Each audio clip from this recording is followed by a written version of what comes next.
What is real? How do you define real? You can't jump into cash. Cash is trash. What do? You get out.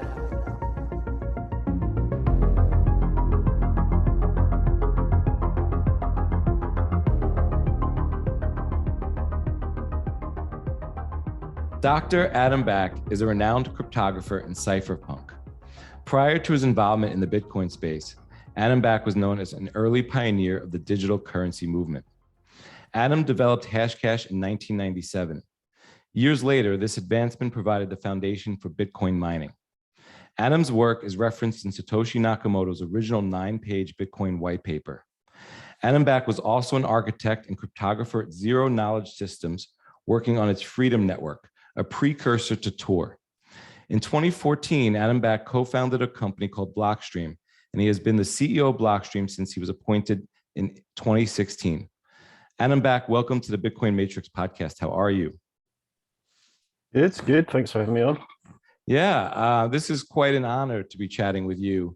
Quite frankly, when I started the podcast, I probably didn't even dream this big. So this is really exciting. And I'd really kind of just like to get into you a bit and your background, and then obviously encryption, cryptography, and distributed systems, and Bitcoin, of course. From what I read, it seems like you got your exposure to computers through video games. Is that true? And how big of a role did video games play in your life? Yeah, I mean, I had an early computer, like a Z80 based computer, and I played a few games. I had to go at reverse engineering them, where you could edit the maps or figure out how to bypass limits and things like that. And then I got into programming them with they included a basic language on a ROM, and then I also later had to go at teaching myself Z80 machine code and assembly language, which is interesting. Sure. Was this all self-taught? Yeah, I was a teenager at the time, so I was doing this in my free time, and I found it fascinating. I mean, I guess it's a sort of thing that people can get a bug for, like an interest in the ability.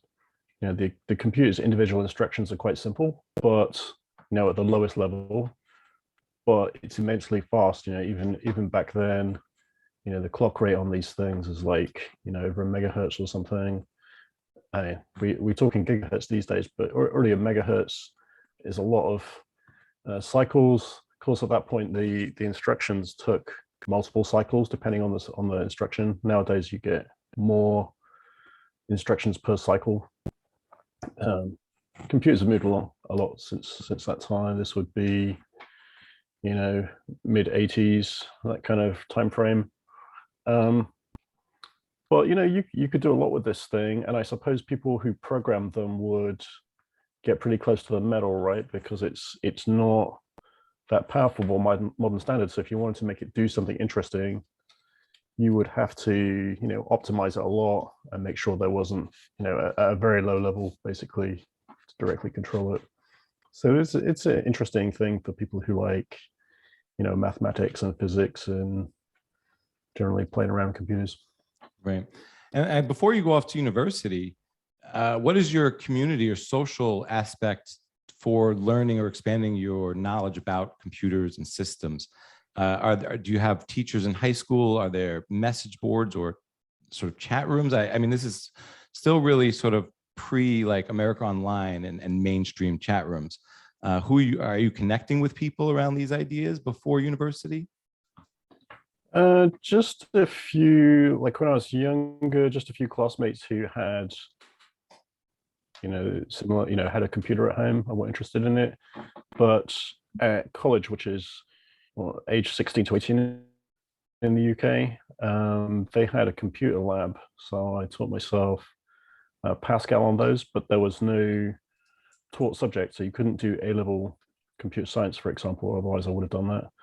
So I just, you were able to go and use them. So I set about teaching myself Pascal, and using it to try and make some kind of rendering for 3D shapes and representing 3D shapes and rotating them and rendering. So just kind of mathematical programming, I guess. Did you start studying distributed systems before cryptography?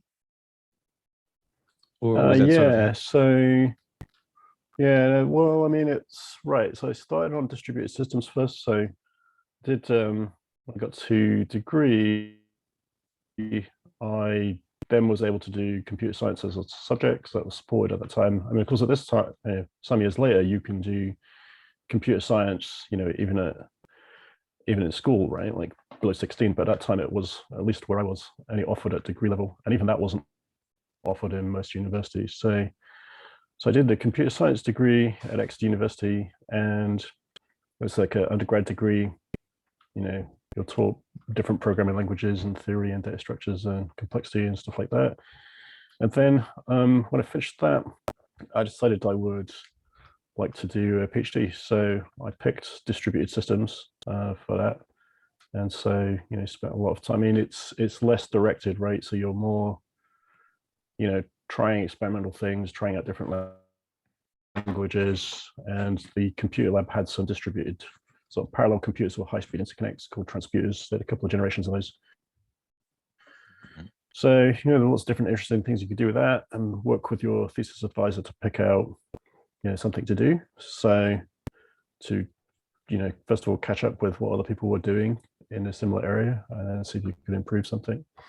And during that, one of my friends who's doing a master's degree was using those same transputers, like the parallel systems, to try and speed up RSA encryption. So I was just chatting to him. So I heard from him an explanation of what RSA encryption was.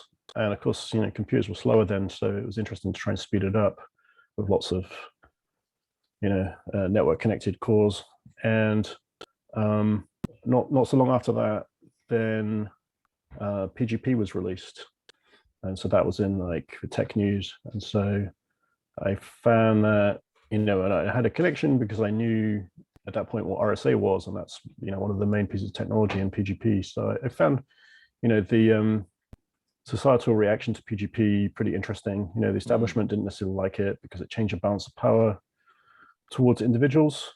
And so I got interested to, find out other things like that, and look around online for where people were exploring new ideas in that space. That's where I found the Cypherpunks list.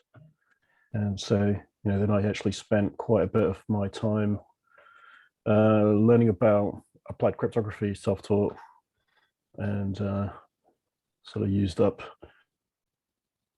a bit of time in the middle of my PhD and then finished the distributed systems part at the end. Would you when you got into the Cypherpunks mailing list, would you consider yourself at that time a cypherpunk, or was that something more that other people would have referred to people interacting in that community? Was it sort of an ethos? I mean, or... Yeah, I mean, it was mostly, I mean, it's a kind of interesting mix of computer science and the mathematics of applied cryptography, and using that to try and improve, self-determination, the ability for users to sort of take matters into their own hand and assert privacy. So, they had a theory for it. And of course, there are different commentators that had written about this over the years before then, that, in the online world, you were losing a lot of privacy because, ISPs were logging IP addresses and everything was clear text. So, there's some sort of default privacy in the physical world because you're in proximity and nobody's eavesdropping and things like that. Whereas online, it's all, very global and readable with discussion forums, and emails weren't encrypted and so on. So this was even, originally there was no SSL to credit cards on websites. So that came a bit later.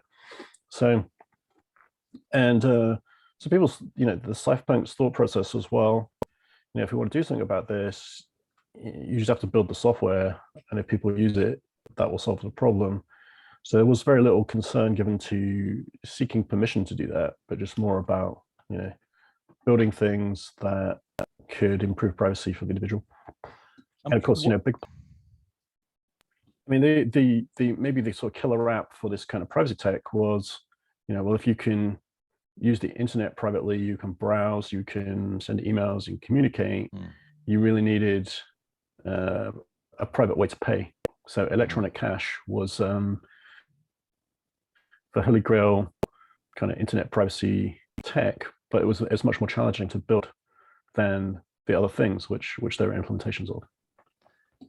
When you came across cryptography, and even more so the cypherpunk movement, did you think that this was a winnable fight in a David and Goliath kind of sense, that an individual could create free and open source software that could really protect the individual and or defeat the state in some way? I mean, it seems like a very brave thing to do, or sort of risky to take on this endeavor. Yeah, I mean, it wasn't without political risk, I guess. So some of the, I mean, people can use privacy for communication, but they can also use it to send, threatening messages that somebody will complain about, right?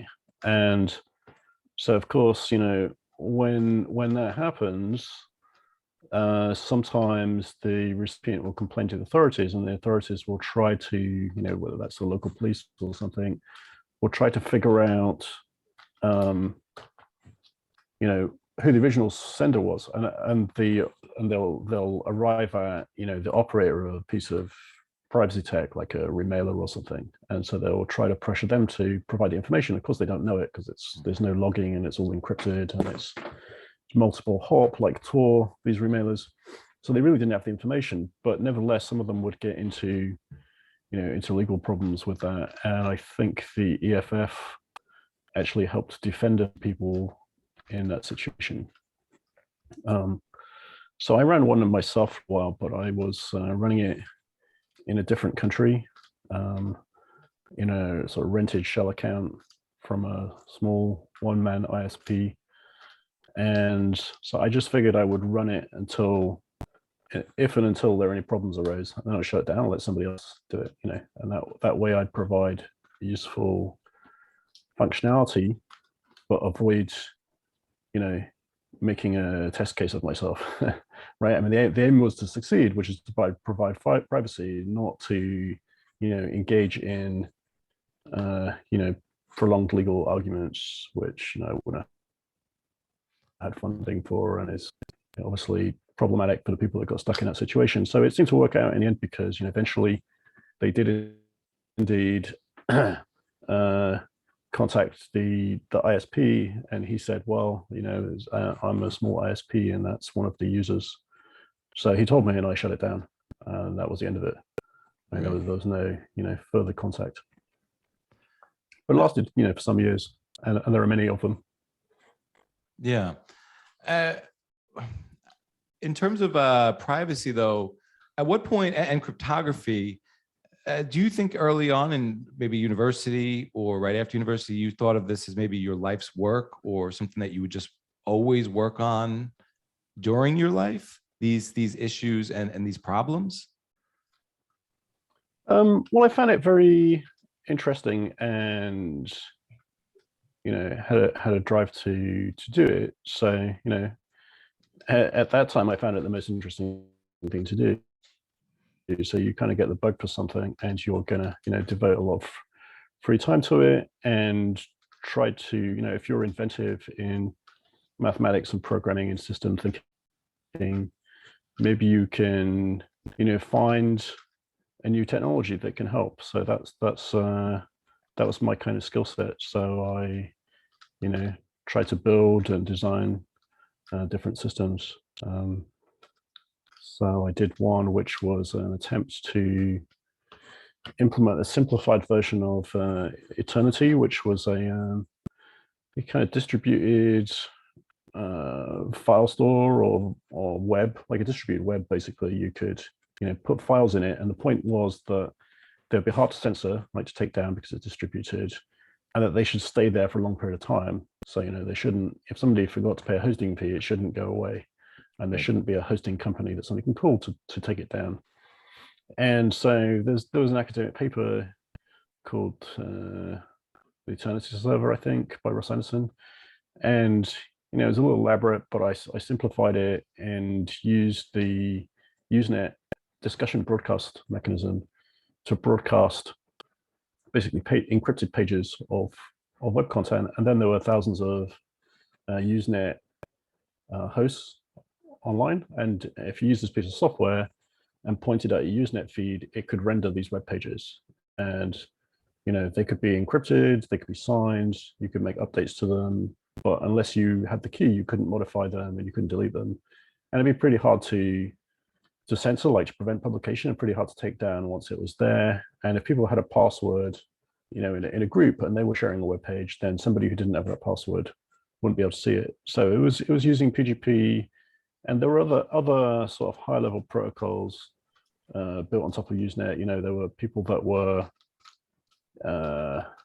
ripping movies and posting them in parts on there, and there were tools to, reassemble the fragments basically. So it was a pattern that Usenet was a kind of generically reusable slow speed. Like, it's not like for real time, it's more like a email speed, let's say, and it's generally for discussion forums. But you could put machine generated data or encoded data to different channels. So just pick a channel or make a new channel, and put your application messages in there that are not really readable without some software, and it will work. So that's what I did. And so one of the other things I did was try to find, worked on electronic cash quite a bit, trying to find ways to make that work. And one of the things I implemented, which later became used by Bitcoin, was the proof of work stamp. And that was actually related to the remailer. So people were spamming through the remailer, because you could use the remailer for sending an email, but you could also use it to post on these discussion groups that were broadcast globally. And so, in total, used quite a lot of bandwidth. And so it was clear, and the remailer operators were talking about this, that somebody was spamming through the remailer, and it wasn't like an advertisement, it was just random numbers. And we thought they were doing it to annoy the system administrators of some of these hosts, so that they would, create backlash against remailers and put some filtering in place to block such messages or something like that. So anyway, it got me thinking about how to control spam because the sender is anonymous by design.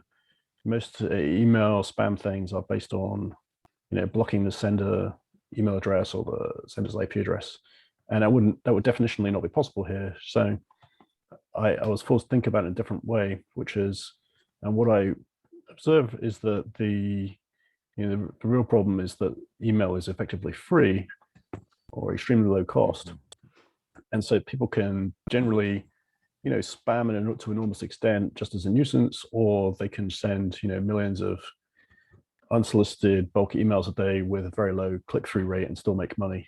And so I was like, well, maybe I can create a cost. Obviously,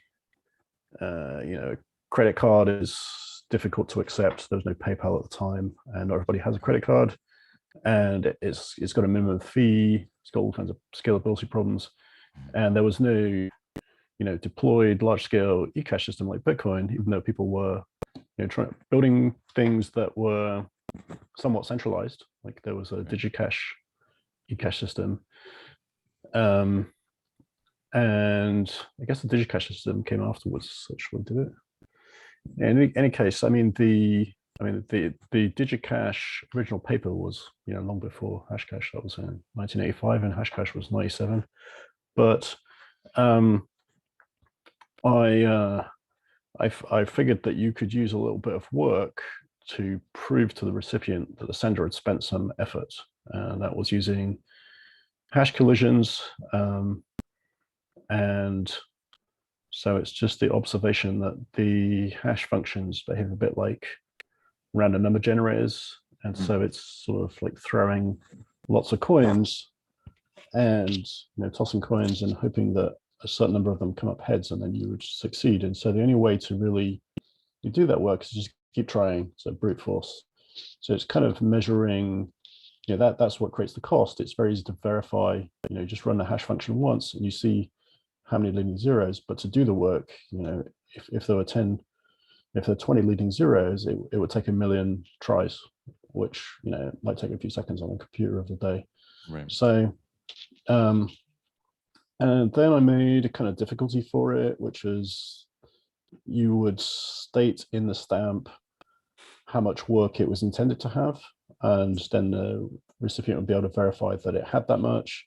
And maybe the recipient could also generally increase over time how much work they would demand based on the speed of computers. So it would keep up with computing power improvements. And people, ended up using that. I mean, it got integrated into remailers so that you could have to include a stamp to send an email or a Usenet message outside of the system.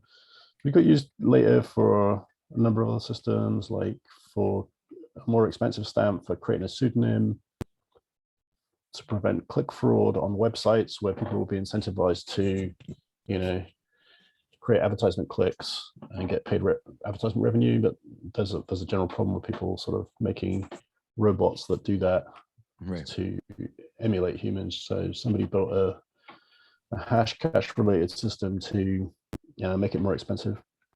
And it also started a conversation really about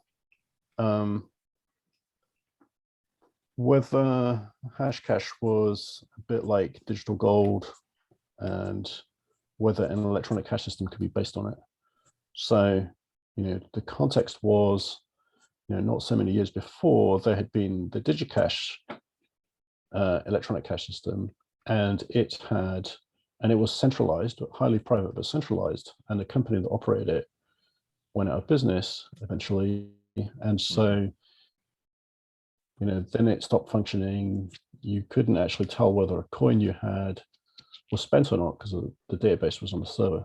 Right. So, of course, people were very excited about the potential for this DigiCash system. I mean, the vibe was somewhat Bitcoin-like, but on a smaller scale. When that system was running, they were trying to get it into commercial adoption. It was a bit like stablecoins in today's terminology, because they were, aiming to get a relationship with the bank so that you could put, fiat money into it and get a token. You could respend the token. Eventually, somebody could take it out and get the bank balance back. So there was no kind of, electronic scarcity, digital scarcity component to it. It was just a representation, sort of bearer tokenized representation of fiat money in a bank account ultimately. But people had seen that system fail, and one of the lessons that you could take from that was, well, why did it fail? Well, one reason is it's centralized, and the other reason is it needs a relationship with a bank, and those are both make it difficult for it to be robust and self-sufficient, survivable, like so that it would keep running. And so it seemed like multiple people saw Hashcash as a potential building block to help, to go into the mix of bricks you could put together to try and construct an electronic cash system. And so, the idea basically being that you could mine to create a coin, and then you would have a coin with an actual scarcity and a cost that didn't require a banking interface. But then, of course, you needed to prevent it being double spent. So, then people were talking about a decentralized double spent database. So, Nick Szabo wrote about that. I think Wei Dai did as well with B-Money. And, then if you've got a decentralized database, then you need to coordinate and deal with race conditions, which is where the Byzantine generals problem comes in. It's a well-known computer science problem definition with some reasonable solutions. But none of those systems got implemented because, I mean, to my mind, there seems to be some gaps in their functionality. So they were maybe not quite buildable, or they relied a bit too much on human judgment or something like that, right? So in B-Money, there's a kind of sort of set of servers involved, like supernodes in the peer-to-peer network, and they would, vote amongst themselves, I guess humans, once a month to decide how much work it should take to create coins this month or something like that, right? So it doesn't feel very, that feels like that's subject to human judgment, and those guys would then be, kind of like a monetary policy committee or something, and might end up in a conflict of interest situation. And Nick Szabo had a different variant, which is a bit more sophisticated, which he just said, well, people can make as many coins as they want, or stamps, I think he was calling them.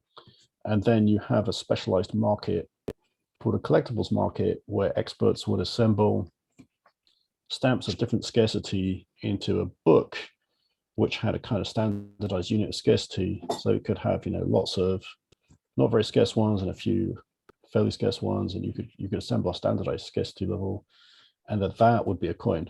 And that way, there wouldn't be a need to to limit, to set a cost on creating coins directly, and you'd have a sort of standardized scarcity. But of course, the scarcity itself it will be evolving over time as computers get faster. So I'm not sure that he factored that in. So anyway, neither of these things seemed quite implementable. And so it didn't get implemented, but people spent a lot of time over some years brainstorming about how to make it work, and one of the discussions was sort of even very early discussions before B-Money and BitGold was, well, if you use this as an electronic cash mining protocol to create coins, won't you end up with hyperinflation? Because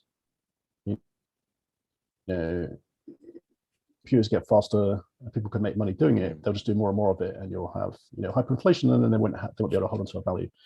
And so people were trying to figure out how to control the difficulty, and you can see from the B-Money approach that it was difficult. It wasn't obvious people how to do that in a decentralized way without human involvement.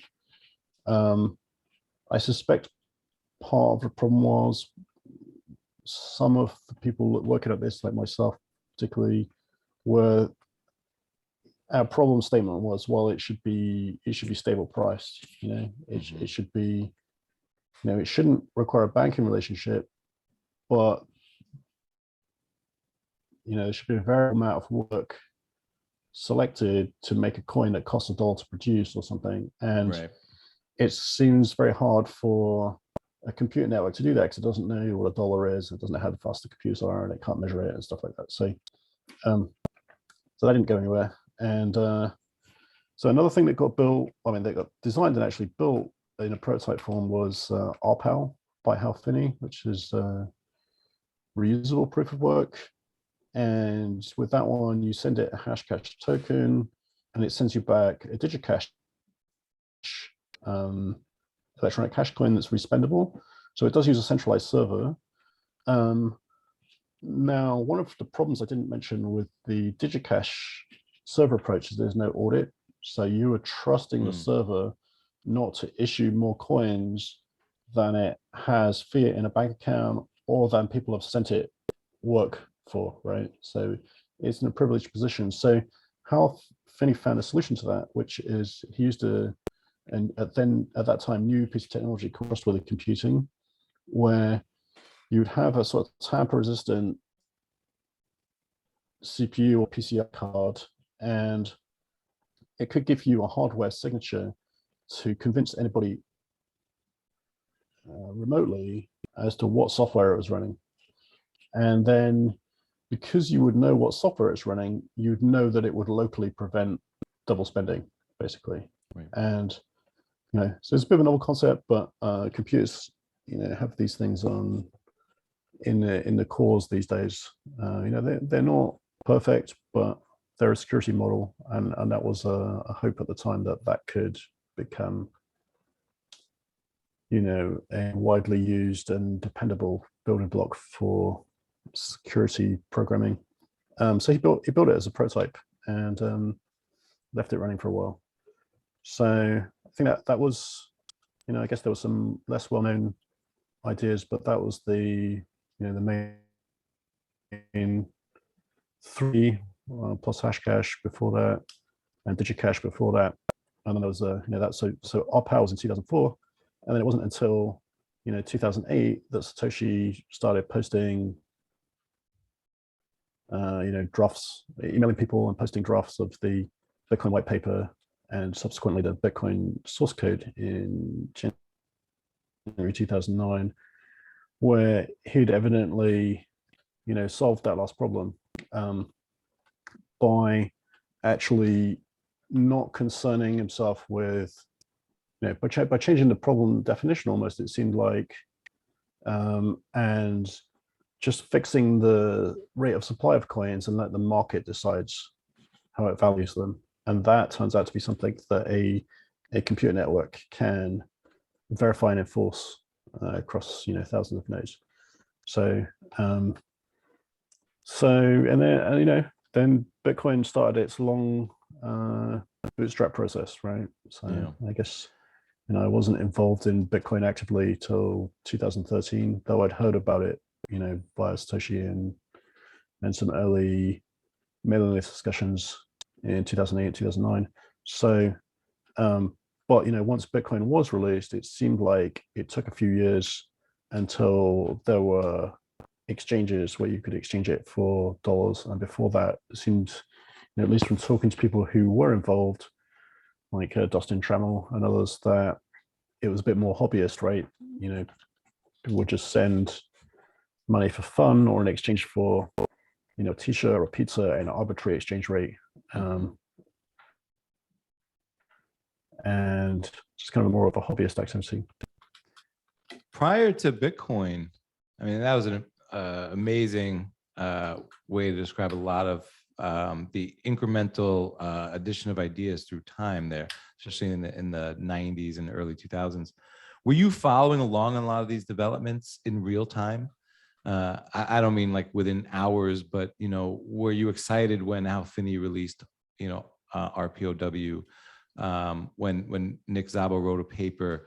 Were these kind of like exciting developments that you would follow in real time? And did you ever go to meetups in person?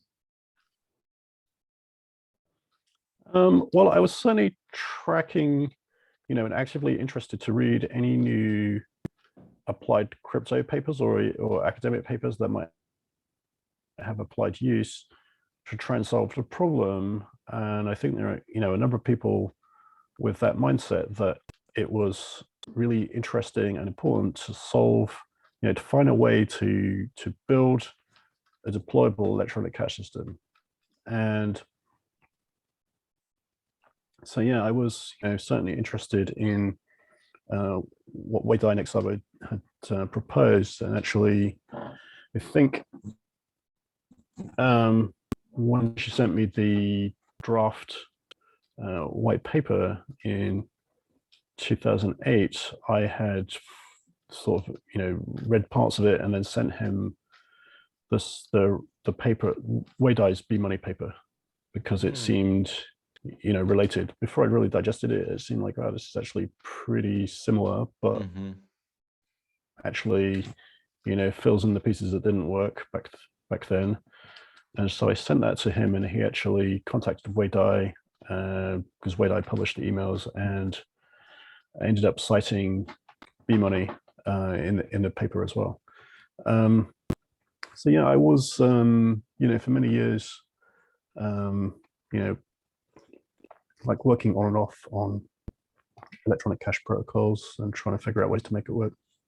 Excuse me, I just need to get some water or something. Be right back.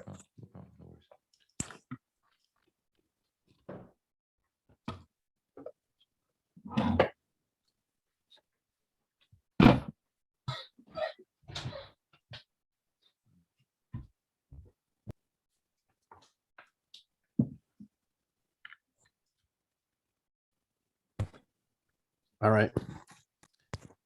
Sure. I'm kind of curious, what was your sort of Bitcoin aha moment? And I'm assuming you saw that he was using Hashcash and proof of work in the white paper, or did you learn that later on? No, he said that in the email, so I caught that right away. And Yeah, I mean, I thought it was immediately interesting for having solved, found a creative way to solve the problems that were kind of preventing the implementability of the earlier attempts that people had made.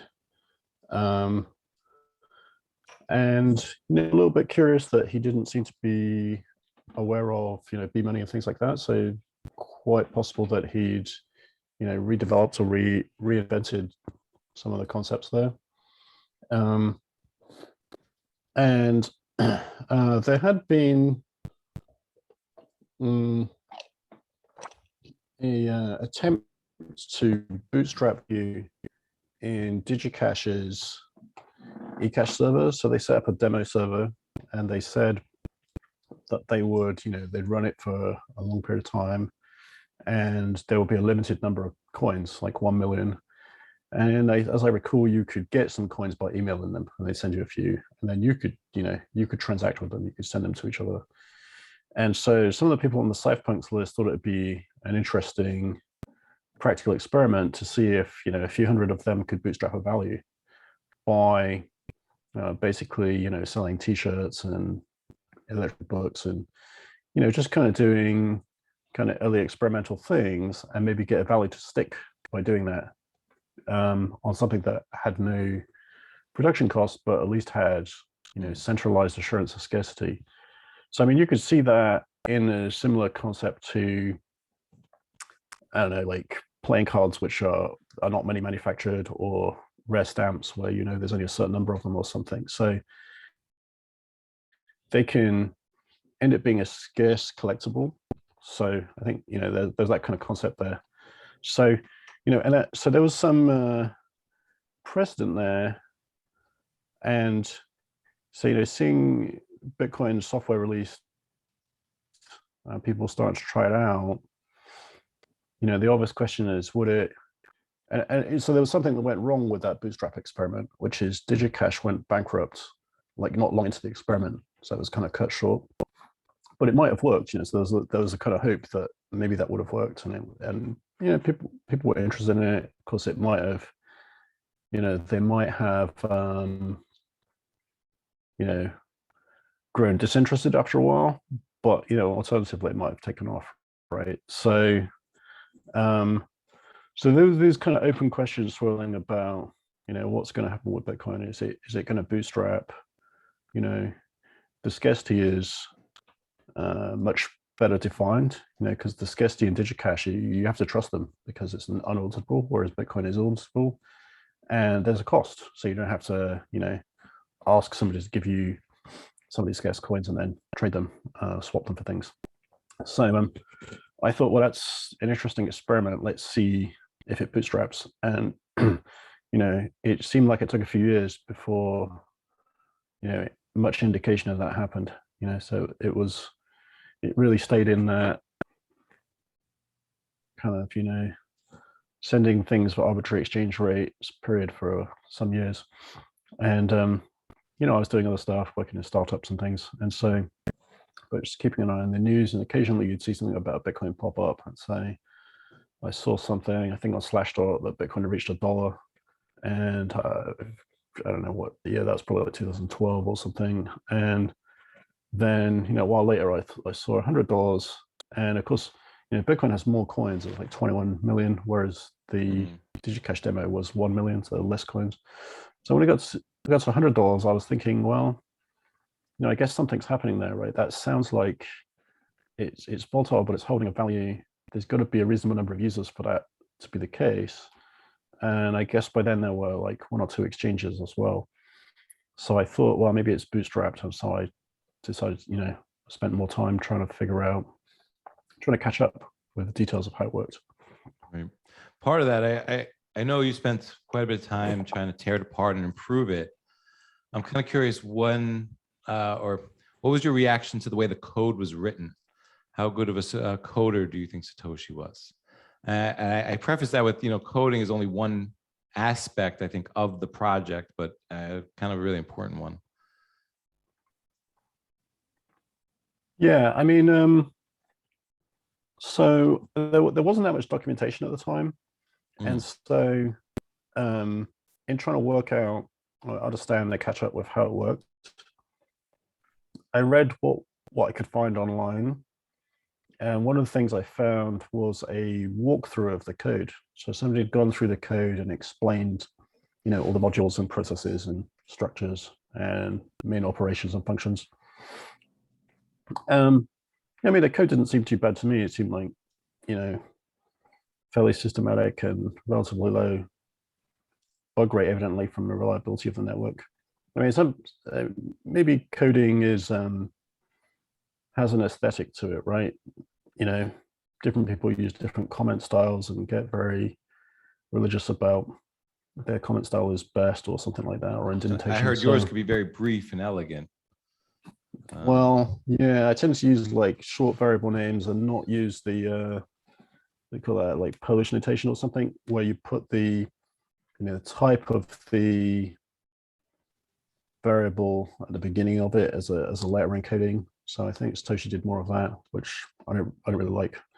So anyway, everybody's got their style. But if you start contributing to a project, the normal thing to do is to fit in with the style of the project so that your code, is readable to everybody else in the project.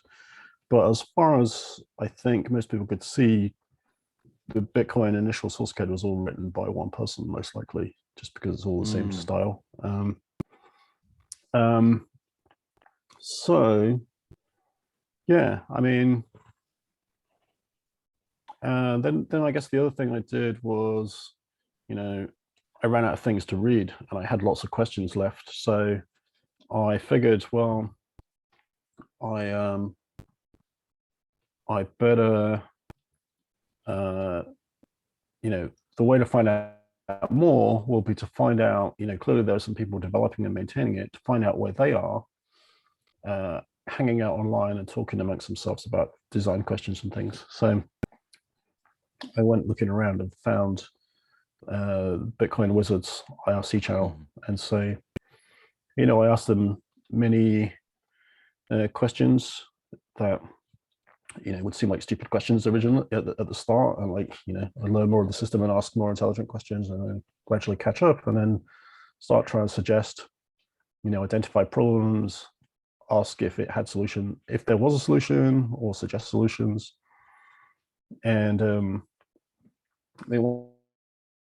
of the problems I noticed was the I don't know if I was the person that noticed it, but there was an already identified problem of a sort of malleability. So I proposed this sort of general pattern of a solution, which is sort of similar to what SegWit does, but not exactly.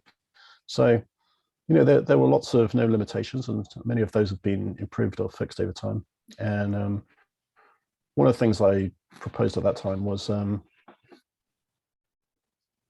that it would be, the Schnorr signature was a better signature. Bitcoin could benefit from using it. So I spent some time explaining the advantages of that, and discussing it with people. And many years later, that actually, got implemented and actually into Bitcoin more recently. Yeah, but there's a long time frame there. Wow. As well, Yeah, that is a long time frame, and I think there's some other things that you've kind of new technologies I think that could be applied to Bitcoin, and I hope to touch on that a little bit. I'm kind of curious what you thought of Satoshi's disappearance, not from a leadership point of view or an economic point of view, but from a computer science, a privacy point of view, from having the foresight to be able to disappear after the fact. Yeah, I mean, from somebody who ran a remailer and worked on applied cryptography and security software, you do adopt a kind of a security mindset where you think about risks and what operational security practices you'd have to put in place to control those risks. And so, if you see somebody act in a way over a period of time where they succeed at that, you would appreciate that took some forethought, basically, right? If if Satoshi was to start Bitcoin and talk to people and decide afterwards to be private, it'd be too late, because there'll be IP addresses and breadcrumbs all over the place. So evidently he must have thought about that beforehand and planned that But at the same time, I think particularly on the cypherpunks, there were quite on the mailing list. There were a decent number of people who were posting anonymously or pseudonymously. I think I went back and looked. Maybe about 5% of posts were anonymous. Well, I mean, what are we talking about? Is that like 10 people, or is that like 20, or 100? I mean, it's not a very big group. Yeah, I mean, part of the beauty is you wouldn't know how many exactly, and you wouldn't know if it's the same person, right? Unless they were, elaborating on something that they just commented on. I mean, some of them would use a pseudonym, but some would just be like no name, just like a comment standing on its own. But there are a few thousand people on the list, so that's a lot. 10 to 100 is plausible. Yep. And so and there were some anonymously published software systems posted on the cypherpunks list over time. So there was a system called Magic Money. It was another ecash system, actually. So it was basically implementation of a Tron server where you could run your own Tron server, and it could create coins and you could give them to people and they could respend them. But it's sort of a little bit novel in the sense that everybody was their own coin issuer. So it's like, everybody has their own coins. So it didn't seem like overly practical because there would be no, kind of exchange rate. But it was a piece of technology, so it implemented some things and, I guess helped people gain understanding. And that was published anonymously by a pseudonym called Product Cipher, spelled with a 0 instead of an O and maybe a 1. So, and there was another one to do with steganography called PGP Stealth, which was a way to kind of take a PGP encrypted message and transform it so that it would not be recognizable as a PGP message. So it would look like random numbers, unbiased random numbers. And then those unbiased random numbers could be encoded into something like a picture or something, and then decoded afterwards with a key. So it's a way to sort of hide the presence of cryptography, which is what steganography means. And that's published by Henry Hester. There are probably a couple of others. So there's a little bit of a trend to publish anonymously or pseudonymously, which is probably lacking in other areas of the internet. So it's kind of interesting that Satoshi chose to do that. Now, I mean, you might wonder, why? Well, I mean, I guess you could infer that, if something became widely used but unpopular to the establishment, then having an identified author or original author could expose that person to, political risk or what have you. Now, that wasn't always the case because, PGP was written by identified people, though I would say that, Phil Zimmerman, who's the original creator of PGP, had some significant legal challenges for doing that, to do with, ostensibly to do with export regulations, but and they were basically in place probably to deter private citizens from encrypting messages such that governments couldn't decrypt them, basically, right? So I guess that the fact that he got in so much legal problems, eventually that got thrown out, but it was quite some years of legal headaches for him. So the fact that happened and that people saw that happening, if they were paying attention, will probably help them think about, well, maybe there's a way to prevent this, which is to be anonymous, and then they can't create the Do you think it's possible that some state entity knows the identity of Satoshi and we don't know that the state knows? And I'm asking from a computer science privacy perspective.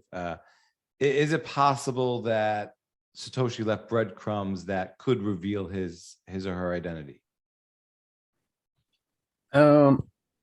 Possible, I suppose. Well, if they would be monitoring or logging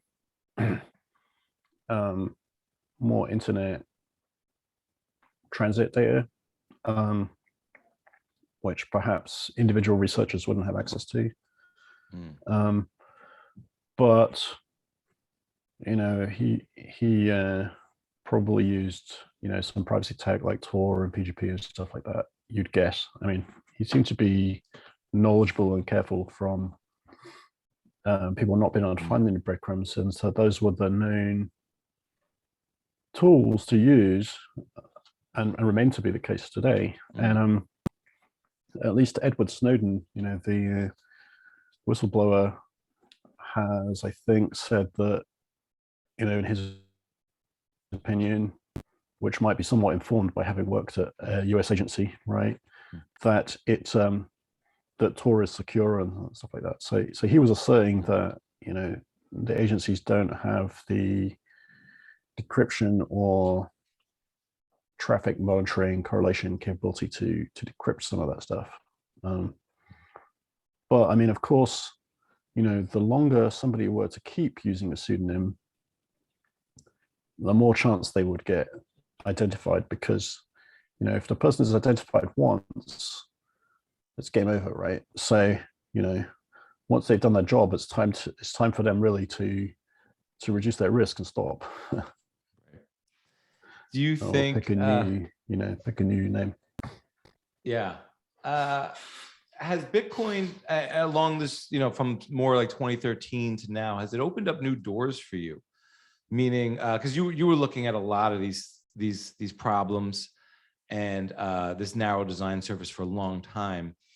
But in terms of, did it provide any revelations or questions? I need to look at this subject matter or that subject matter to better understand Bitcoin.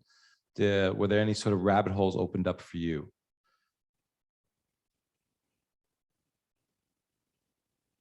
Yeah. So I when I got actively interested in 2013, I think more active in researching and so on. I spent some time looking at the limitations, and I've talked about this online somewhere, but basically tried to figure out, because there are some limitations and you want to know, can you improve them without making other parts of the system worse? And some of the things it uses are things that I had experience of, like distributed systems and consensus protocols and applied cryptography and peer-to-peer networks. And so I spent like 3 or 4 months in my spare time like looking at all the different things that could potentially be improved. And to my surprise, like basically you could change the system so it still work, but you'd usually make 1 or 2 things worse for everything you made better. And so it seemed like it's not easily improvable. But the one thing, and of course one problem is it's not very private, like unlinkably private, so that the coins are identified and there's no enrollment to create a wallet or receive a coin, but there is some linkage because of the change of the coins. And so the privacy is not as good as the other electronic cash systems that came before, like digicash and so on, right? So I put some thought into whether that could be improved. I'd implemented some of the previous electronic cash systems in a library called credlib. So I implemented David Chaum's system. I implemented Stefan Brand's system, which is a discrete log system. And it had some pretty interesting privacy features. So I thought, whether I could use some of those ideas to improve Bitcoin's privacy. And I remembered that there was a footnote in in Stefan Brand's PhD thesis book about his electronic cash system and credential system, which included a range proof so that you could prove a number was within a range. And there'd been another discussion on the Cypherpunk list many years ago about encrypted auditable book. So you could have a kind of an accounting ledger and the values in it were encrypted, but you could check they add up even though you couldn't decrypt them because the encryption would be additively homomorphic, like the encryption of 1 plus the encryption of 2 would equal the encryption of 3, and you could verify that without knowing the values. So that was proposed by Eric Hughes, one of the Cypherpunk's co-founders many years ago. And so those two things occurred to me that, you know, if you do that encrypted thing, it might work for Bitcoin, but then practically if you do it, there's an overflow problem. So, you know, I could make, you know, a massive number and the number -1, and now it still adds up, you know, because it wraps around and sort of create inflation. So you have to prevent that. And so the range proof is a way to prevent it because you prove that the numbers are too small to wrap around. And so I spent so in terms of going down rabbit holes, I spent quite a while trying to find space, like a compact, like not too many bytes, range proof to make that practical. And you know, there's a bunch of literature on cryptographic range proofs, like zero knowledge range proofs, where you don't reveal the value, but you prove it's in a range in lots of different crypto systems, and eventually decided that the you know, just optimizing the version cited in this footnote was probably the best approach because it was reasonably compact and it was using the same cryptography as Bitcoin, like discrete logs and things. So it would fit in. And so I wrote about it on the Bitcoin Talk forum, and that later became confidential transactions. So it's a partial solution to privacy. It encrypts the amounts, but it doesn't prevent the linkage between you know, a sender and a recipient. Now, it does make the change harder to distinguish because you can't see, you know, you can't look at the values and figure out what's the change as easily. Right. I think at this point in sort of Bitcoin's development and your career, do you still, what do you see as your life's work at this point? Is it working on Bitcoin? Is it working on privacy? Is it working on cryptography? Is Bitcoin bigger than cryptography? I know it's such a nascent technology. Yeah, I mean, before I was, you know, when I was getting interested in the cypherpunks topics, I was interested in the privacy technology, disk encryption, uncensorable publishing, you know, all these kind of technologies. But electronic cash was like, you know, the holy grail, so the kind of most important one and a difficult one to solve. So, you know, I put some effort into solving that, into trying to find a solution to that. And, you know, didn't succeed, but developed Hashcash along the way. And, you know, later some proposed improvements to Bitcoin. But yeah, I think it's, I lost my train of thought there. We were talking about how is Bitcoin bigger than cryptography? Oh yeah, right.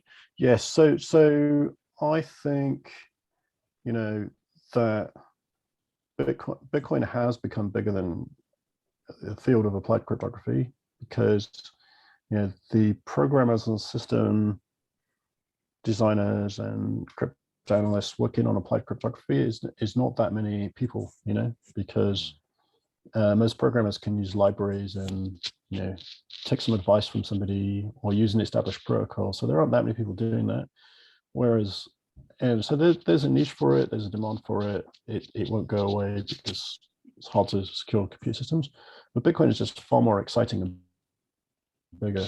So, and I think at this point, Bitcoin is a far more societally impactful change, right? So, you know, we have encryption, we have encrypted voice, encrypted text messages, encrypted disks. There's a lot of encryption technology around. So while the usability could be improved and, you know, some of the forward secrecy could be improved, forward secrecy being that if somebody records your encrypted communication, you shouldn't be able to decrypt it afterwards. Like somebody could come to you and say, hey, decrypt this, and you can't because the software's deleted the keys. So some of it could do with improving like that. Some systems do that, some systems don't. But generally speaking, encryption is like reasonably well, communication and storage encryption has been reasonably well developed, right? Whereas electronic cache is new and has, you know, a much wider scope, maybe, you know, pretty wide societal impact if it, you know, comes to reach its full potential. Yeah. How long do you think a young Adam Back or Nick Szabo or Hal Finney or Wide-Eye would be working on Bitcoin? And I mean that in the sense of like, will Bitcoin oscillate so much in the next 50 years, or is this a 300-year sort of endeavor? In terms of the computer science, the cryptography, the privacy, the working on the protocol, how much ground, Yeah. I mean, how much rich ground is there for a young person? Oh, I mean, it's very rich in interesting things to learn about. How much fertile ground? Yeah, I mean, it is in like interesting things to learn about and work on, and that interact, you know, game theory and economics and monetary policy and applied crypto and privacy and, you know, proof of work and the dynamic around that. Systems, I mean, there's a lot of stuff to work about on the sort of low-level computer science part of it. And then, you know, there are applications being built and systems being built on top of it. And there are, you know, quite a few bleeding edge, you know, network systems and computer science problems around it where it hits limits. And there's, you know, it's right at the forefront of what, you know, it's known how to solve with cryptography or software, you know, such as the privacy parts of it. That's quite hard to do better. Scalability, that seems hard to do better. And there are some new things which are newer than Bitcoin, like the SNARKs, so-called signatures of execution, which are zero-knowledge proofs that prove a program was run on some data and returned true without revealing what the data was. So it's kind of more elaborate zero-knowledge proofs. So bullet proofs are one of those, and there are multiple. There's SNARKs and STARKs and different versions. But it's a very new area of technology and it's very rapidly innovating. It's an interesting phenomenon, actually, that applied cryptography has become, I think, got, you know, achieved a boost in interest due to Bitcoin, basically, because if you could achieve a breakthrough in an applied way, it could get used and have a positive use and actually be adopted. Whereas historically, I think a lot of the theoretical crypto would be proving new mathematical things are possible, but then largely not get used, you know. So there's a bit of a difference between applied and theory. Theory is just to prove it's possible. Applied is to do it in such a way that it's dependably secure and efficient and so on. So, but, you know, even for the applied uses, it's given a lot of you know, reason to be working on applied systems and to try and understand the missing features that, you know, Bitcoin would want to use. Right. Yeah, it'll be interesting to see the general shifts over time with Bitcoin and sort of how just the endeavor grows. My final question for you is, if you could orange pill anyone in the world, who would it be? Yeah,